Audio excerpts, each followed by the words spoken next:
Om Jnanatimirandhasya Jnananjana Shalakaya Chakshurunmilitam Yena Tasmai Shri Gurave Namaha. A description of Nandotsav, the festival performed by Nanda Maharaj for the birth of Krishna. And later today we'll be celebrating not Nandotsav but Jagannath Rath-yatra Mahotsav, different festival. Both are similar in as much as they are the appearance of the Lord. The Lord appeared as the son of Yashoda, first of all as the son of Devaki, or here it's described as actually as the son of Yashoda. That question came up a few days ago. Someone was asking, who is the real mother of Krishna? Is it Devaki or Yashoda? So I gave the answer that actually neither of them, because no one is the mother of God. God is the Pitahamasya Jagata Mata Dhata Pitamaha. He's the mother of everyone. Who is the mother of God? But then out of his Leela he accepts Devaki is real mother, Yashoda is also real mother. As if it's not unreal. The love Devaki has for Krishna and Krishna has for Devaki, it's all real. And who is the real mother and father? Just here we have some, not many fathers present here. I think the only father present here is Mahamurti also has children. Okay, so we have two fathers here. But you're not the real father of your children.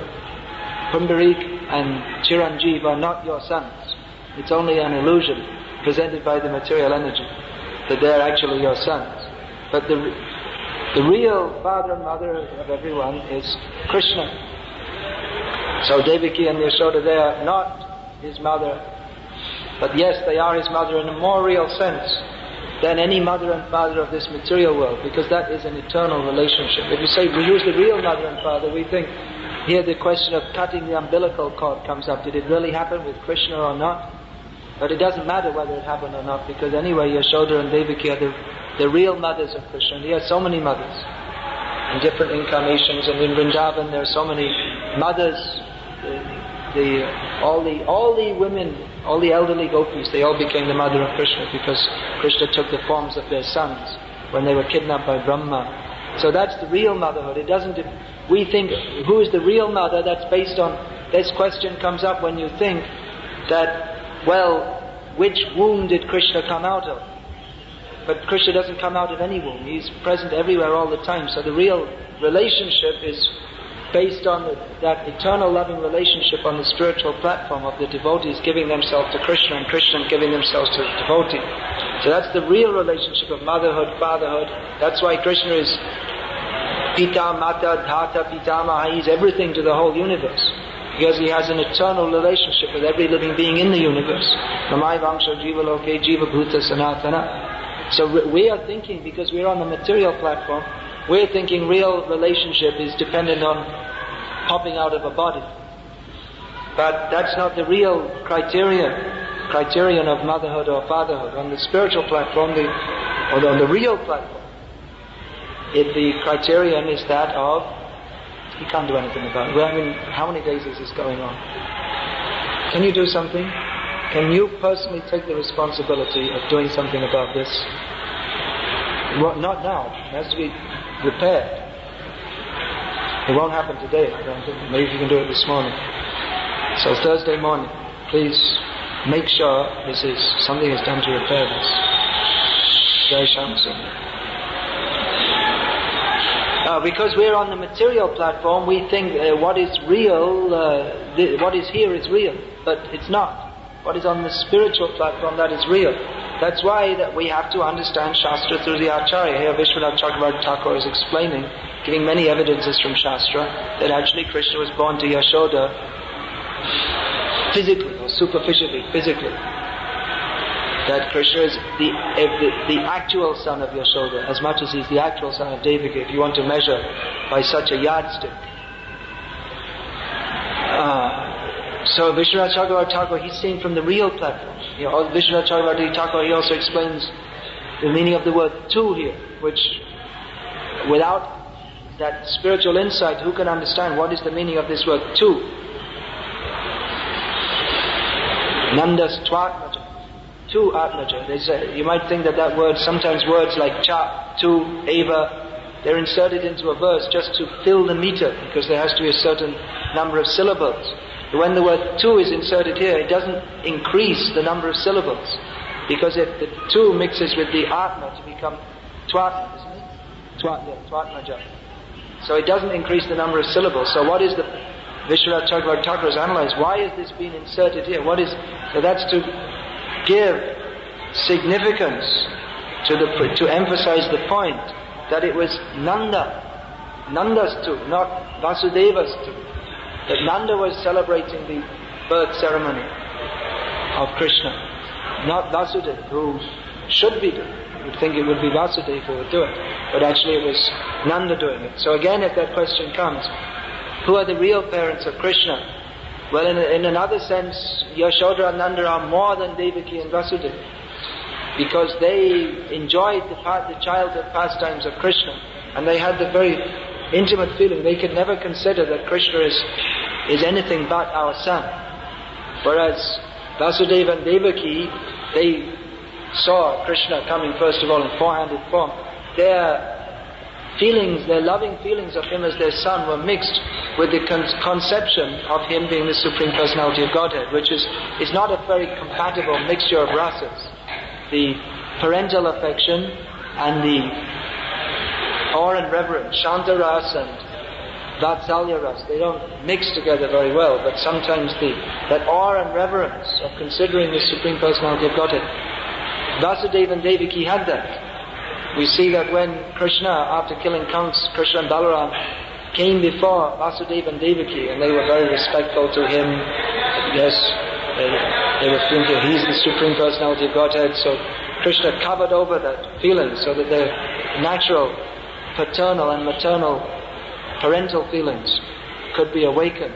Whereas for Nanda and Yashoda and for all the residents of Vrindavan, they couldn't entertain such a concept, even though there was ample evidence that Krishna is the Supreme Personality of Godhead. They couldn't maintain such a concept, because their feelings for Krishna, that he's our loving child, is too strong.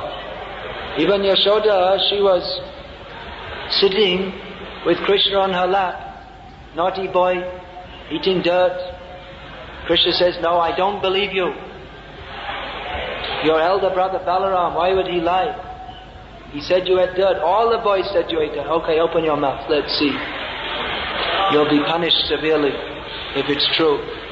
So he opened his mouth, and there she saw within his mouth all the dirt in the universe and everything else in the universe. You think I'm eating dirt? I can eat dirt. Why shouldn't I eat dirt? I've got everything. Why not only dirt? So she saw everything, including herself. She saw all the universe, and she saw Gokul, and she saw a picture of herself holding Krishna and looking in his mouth.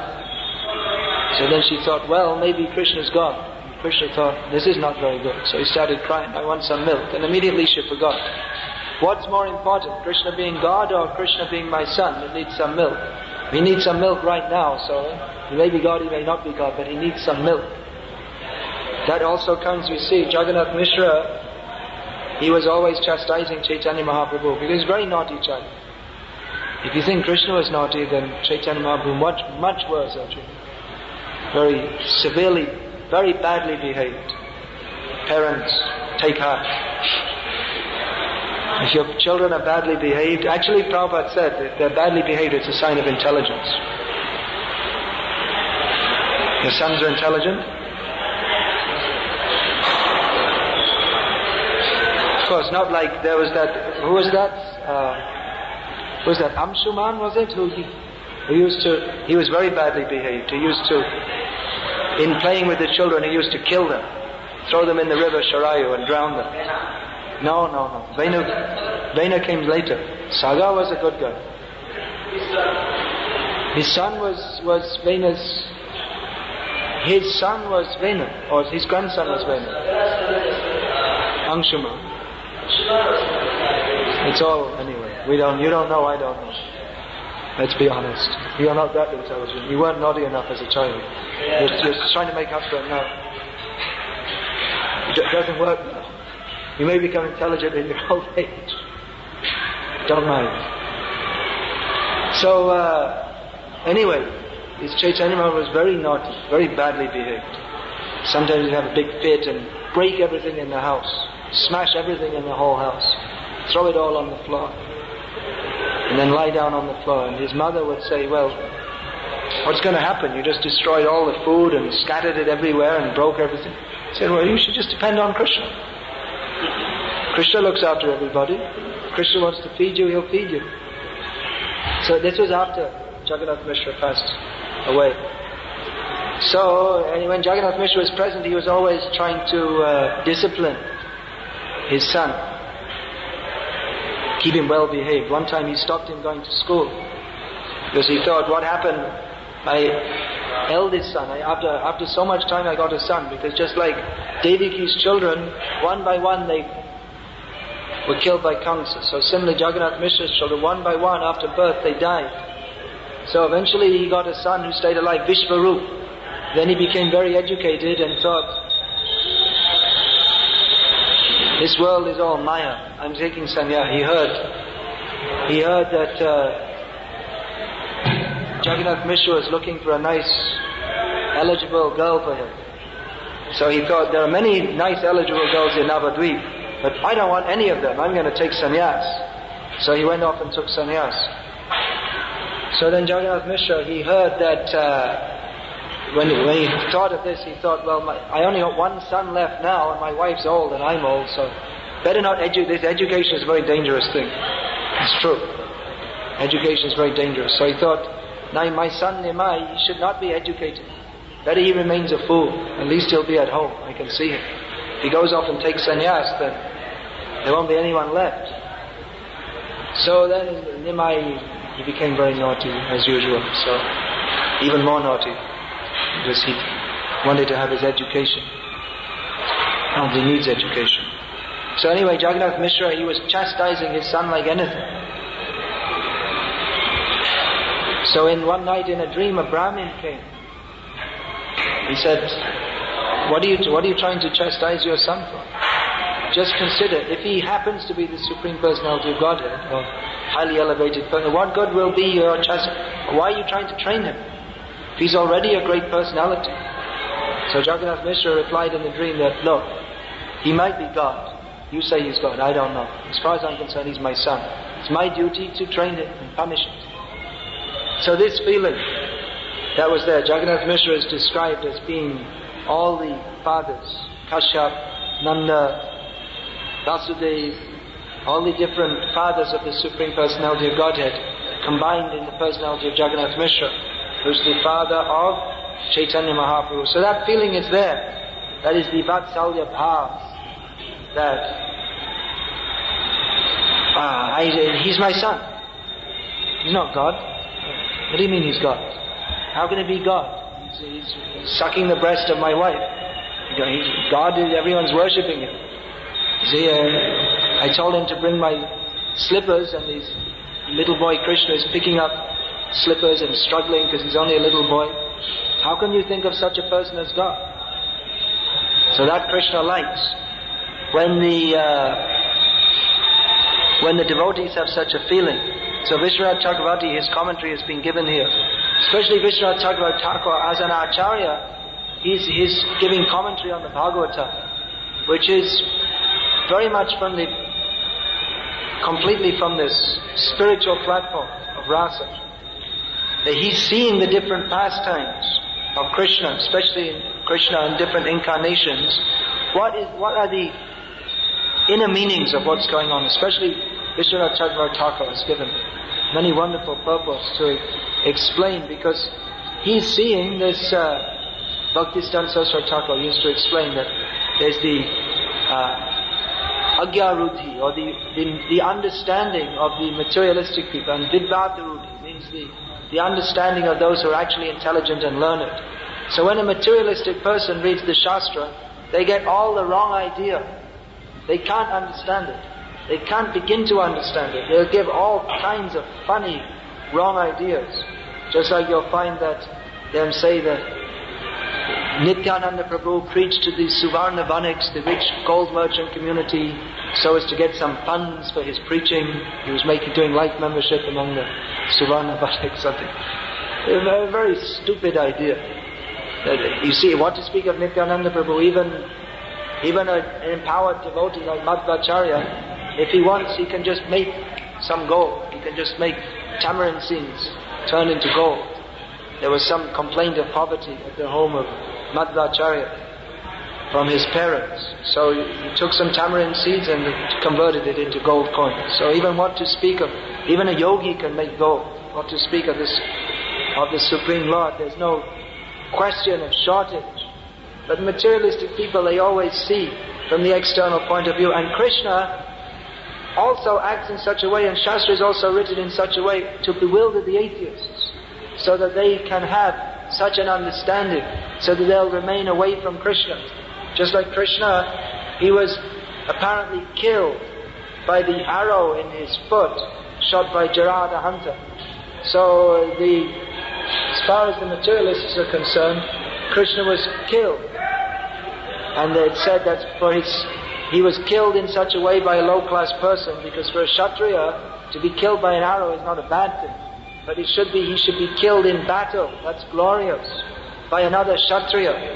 That's why Kshatriyas, they won't fight with low-class people. They won't fight. You see the Yavana Raj, this Kala Yavana. He came to attack Krishna, and Krishna didn't want to fight with him, because you're not supposed to fight with low-class people. If you get killed by a low-class person, you go to hell. But if you're killed by another Kshatriya who's following the Vedic principles, then you get absolved from all your sins and you go to the heavenly planets.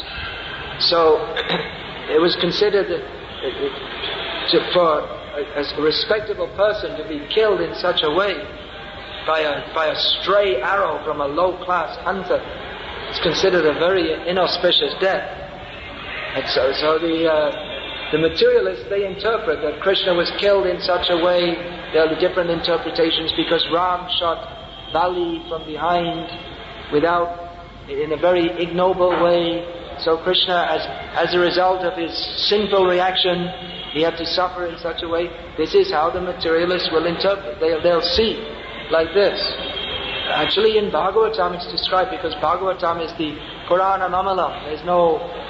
There's no question of any materialistic concept in the Bhagavatam. Of course, the materialists, they'll see everything in a materialistic way. But that's described in the Bhagavatam, that Krishna apparently left a material body for the benefit of the atheists, to say, just see. And meanwhile, in his original spiritual form, he went back to his original abode. It's clearly stated there.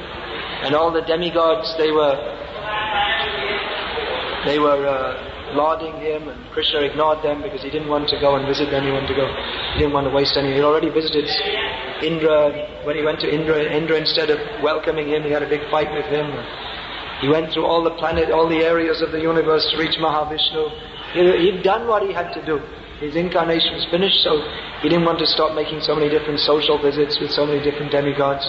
He went back to Golok. And of course his pastimes are going on everywhere else. So Krishna, everything he does is fully transcendental. But for the materialists, they want to deny Krishna. Avajananti mang rudha vanashing tanamashritam. They insist that Krishna is a materialistic person. So for them, Krishna is a materialistic person. As far as their concept is concerned, they consider reality to be according to what they see and how they interpret it, that they consider to be reality. So for them, Krishna, according to their concept of reality, Krishna is just another materialistic person, like them, or worse. They'll complain, he's immoral, I'm moral, Krishna is immoral, I'm more than Krishna, I'm better than Krishna. They have such a concept. Prabhupada explained that about the deity. He said, don't think this deity is simply made of brass. This is Krishna. He has come with you. He's come to be with you. He wants to speak with you. Krishna is ready. You have to make yourself ready by serving him with the understanding that this is Krishna. But if you think this is a brass-made idol, he will be a brass-made idol to you forever. As far as you're concerned, he'll be a brass-made idol. And then you won't have anything more or see anything more. People sometimes say, you see, they broke the deity.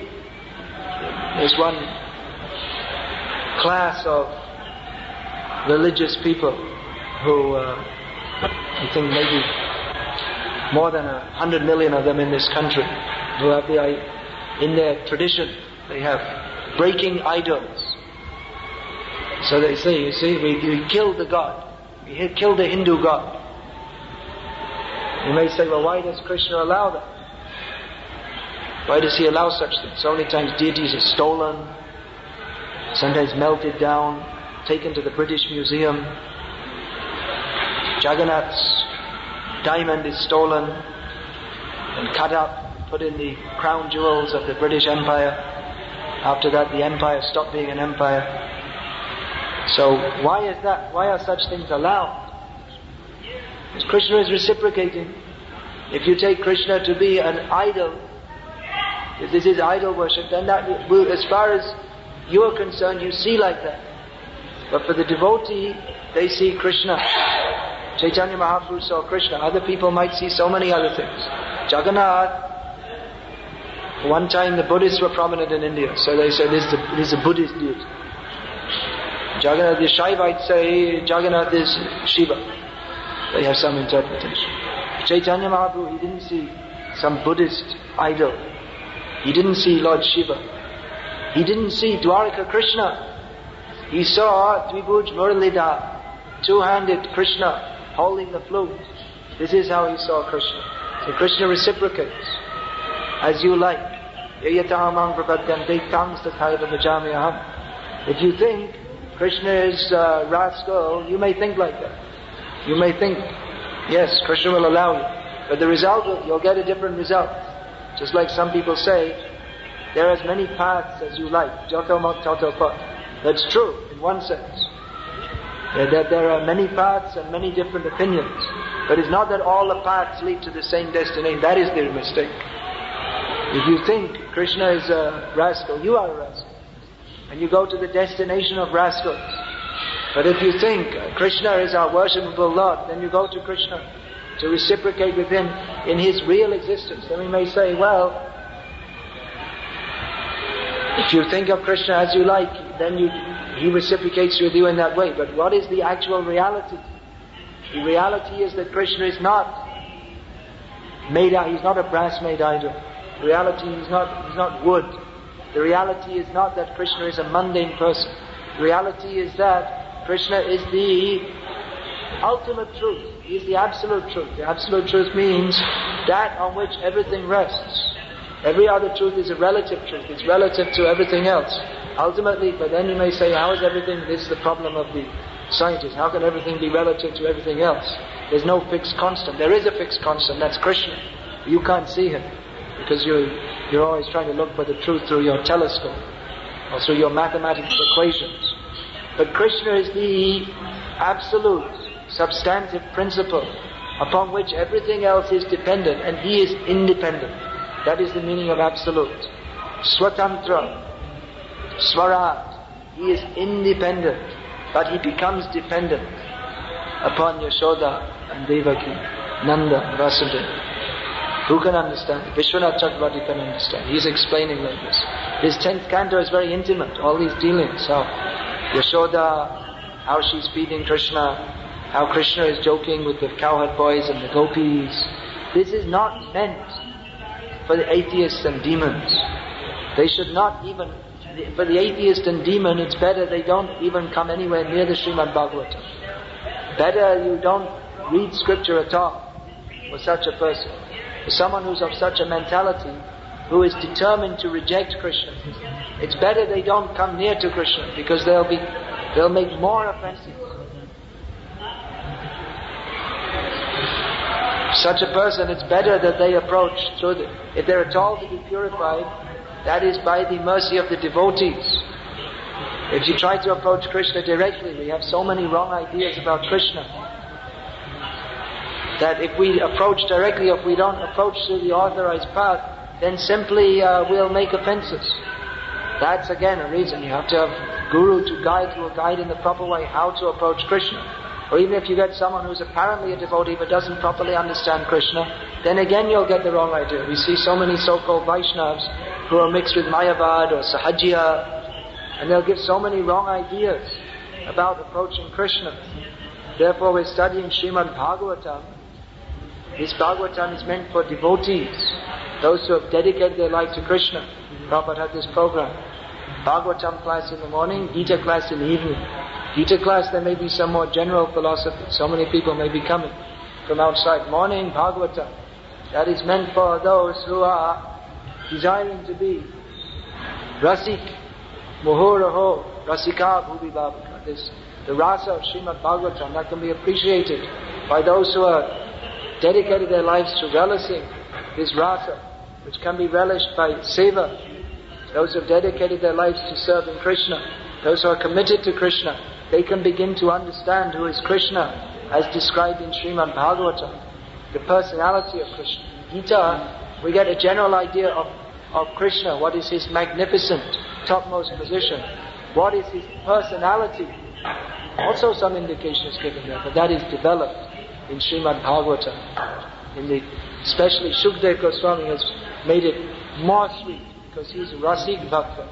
He's relishing the mellows of Madhurya Ras. He's relishing those mellows. So all of Shukdev's descriptions, they are pervaded by this sweetness. And that rasa that is being churned more and more and more by the different Acaryas who have described, especially Vishwanath Thakur has described. So this can begin to be understood by those who are engaged in devotional service. They can begin to understand what is described by the Acaryas. It's not meant for everybody. They have this Bhagavad Sapta and they're describing so many different intimate pastimes. No, it's not meant for those who have not dedicated their life to Krishna. Such people, if they hear, they will misunderstand. Guaranteed, there's no question of them not misunderstanding. You must misunderstand. If you don't approach this knowledge by the Acharya Parampara system, then misunderstanding guaranteed. And if you take to the Parampara system, following carefully all the rules and regulations, then understanding guaranteed.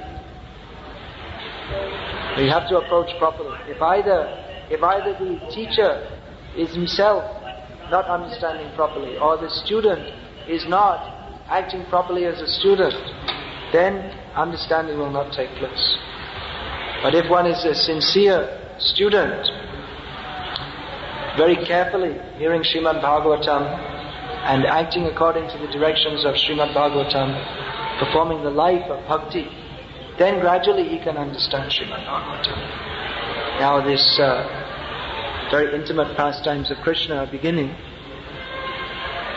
How Krishna, his childhood pastimes, beginning from crawling, standing up, holding the tails of the cows.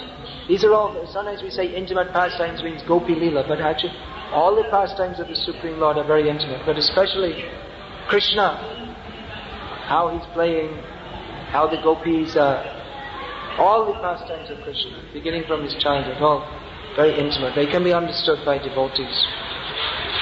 Hare Krishna. Any question? Sometimes devotees say that the only attraction for the knowledge pastimes and the later pastimes of Krishna as a king seem to have not so much rasa and just killing demons or conquering territories. Sometimes devotees say, I don't have much attraction for Krishna's later pastimes, I only like Krishna's Vrindavan pastimes. He's only acting as formally as a king, conquering territories. That means you don't understand. He's not simply acting as a formal king. He's reciprocating with his devotees. That's everything Krishna does is for reciprocation with his devotees. There's no rasa between Krishna and Rukmini. She's just some kind of slave woman that the feminists want to liberate. There's no feeling, there's no affection. Rukmini is not an exalted person. She's not the internal potency of the Supreme Lord. Who is saying that?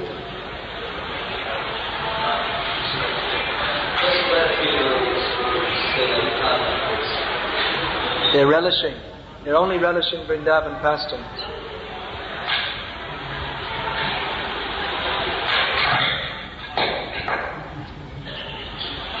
Let them go to Prabhupada and say that.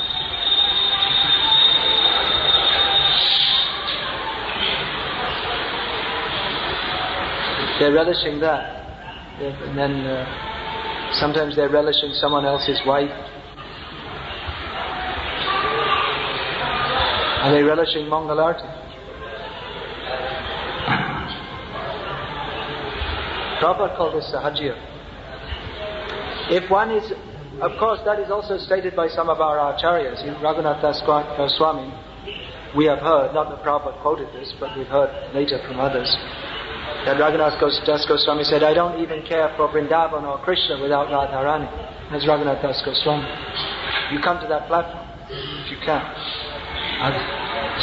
Raghunath Das Goswami, what was he eating? Just little buttermilk once every 2 days or something. Why? Not because he wasn't doing that just because he wanted to show what a great yogi he was, but he just wasn't interested in eating. He was interested in so much relishing the pastimes of Krishna. So if you're still relishing sleeping 8 hours a day and if you have any material relish whatsoever, please don't talk like this. It's very harmful for your own spiritual life and for that of others also. It's artificial to say like that. It's offensive. Raghunath Das Goswami says, I'm not interested in Krishna. That's Raghunath Das Goswami. We say it, we go to hell. I only like Krishna. I don't like Nrsimhadev. I don't like all these other things. Chaitanya Mahaprabhu used to hear from Gadadhar Pandit, who is the incarnation of Radharani, regularly, again and again, from Srimad Bhagavatam about the pastimes of Dhruv Maharaj and Prahlad Maharaj. So it's very interesting. You've become more relisher of the mellows than Chaitanya Mahaprabhu.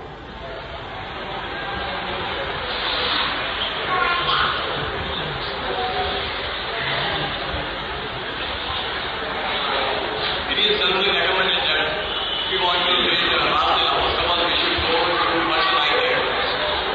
But if we come up to 9 years, it is not necessary that we will be free for life. It is not necessary that we will be free from lust. If we then go to Bhagavatam, there will be opportunity for misunderstanding. If you misunderstand, then don't read it. Better.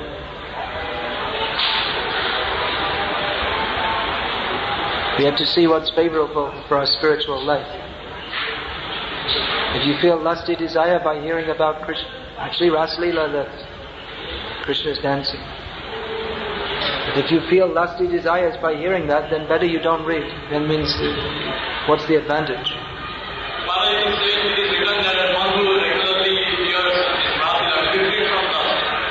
Yes, but there's some qualification there also.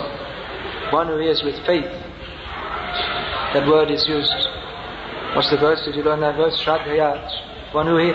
I don't know the whole verse.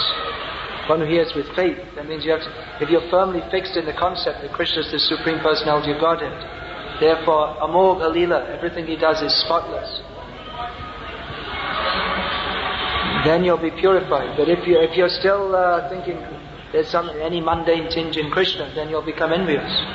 Why am I not enjoying? Krishna's enjoying. Then you don't become purified, you become putrefied, rotten.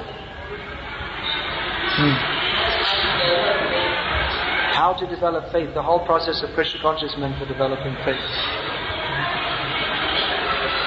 You can become faithful by associating with those who are faithful. Why don't you have faith? What's the problem? What you don't believe? What is your doubt? Let's clear it up. What is your doubt? You're asking how to develop faith. That means you have a doubt. What is the doubt? Or doubts? What's the problem?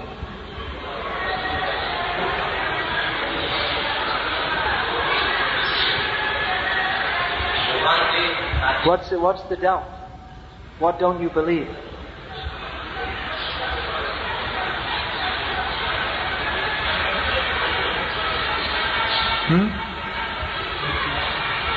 Think Bhagavad Gita is false? Krishna is not the Supreme Personality of Godhead? You sure Krishna is the Supreme Personality of Godhead? Not sure. Go on hearing. If He's not, then who is? Is there God? Is it all just a big illusion? Was Darwin right?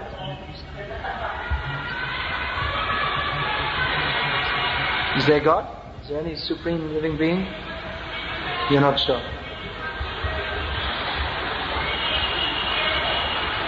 I'm sure. If there's no God, then how is everything existing and what for? Even with our paltry intelligence, it's absolutely logical to accept there must be God. Everything's not just going on out of some crazy fantasy, just by chance. Nothing happens by chance. If you want this tape recorder to record, you can leave it, if it's not on, you can leave it there for 10 million years. It's not going to by chance go on. So all the functions of the universe, which are so complex, is not simply happening by chance. There's a reason, there's intelligence behind it. So at least at that level we can accept God. God must exist. And God exists, well, why? What's it all about? That He explains through Shastra. That's His communication with us.